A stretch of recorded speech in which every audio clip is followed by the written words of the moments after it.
ఈ చైన్ కూడా లలిత జ్యువెలరీ ఉన్నదే. అయితే ఇది కొనడానికి వెళ్ళినప్పుడు చెల్లి మ్యారేజ్ ఉన్నప్పుడు అనుకుంటా నాకు తెలిసి ఆ టైంలో మేము ఇక్కడికి వెళ్ళినప్పుడు అక్కడ టాపిక్ ఏంటంటే మన మెయిన్ స్టోర్ ఉంది కదా ఇక్కడ సుమాజిగూడలో. ఆ మెయిన్ స్టోర్లో కింద గ్రౌండ్ ఫ్లోర్లో వేరే గ్రూప్స్ వస్తారు కదా పెళ్ళికి వచ్చిన వాళ్ళు వచ్చినప్పుడు వాళ్ళు 3-4 టైమ్స్ విన్నా కామన్ క్వశ్చన్ ఒక్కొక్క దగ్గర, సార్ వస్తారా ఇక్కడికి, ఓనర్ ఇక్కడికి వచ్చి వెళ్తారా అంటే మీరు అంత పెద్ద సెలబ్రిటీ అయిపోయారు అక్కడ ఫస్ట్.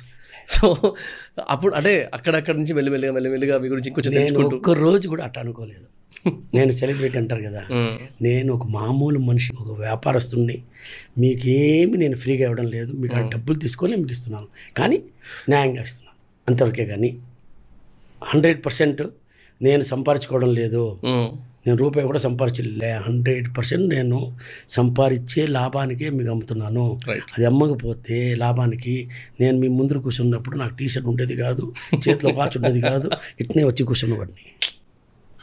సో అంతా మీరు ఇచ్చిందే. రైట్. అయితే కస్టమర్ దేవుడితో సమానం. Definitely sir. మీరు వాళ్ళు ఉండబట్టే సార్ నేను ఉన్నాను, వాళ్ళు ఉండబట్టి నేను ఉన్నాను. ట్రూ. వాళ్ళు లేదనుకో, మధ్యగా రిజల్ట్ రాలేదనుకో, చంపలు పోస్తే నాకు ఏసీలో ఉన్నాయి, ఏదైనా సేల్ డల్గా ఉందని చెప్పి.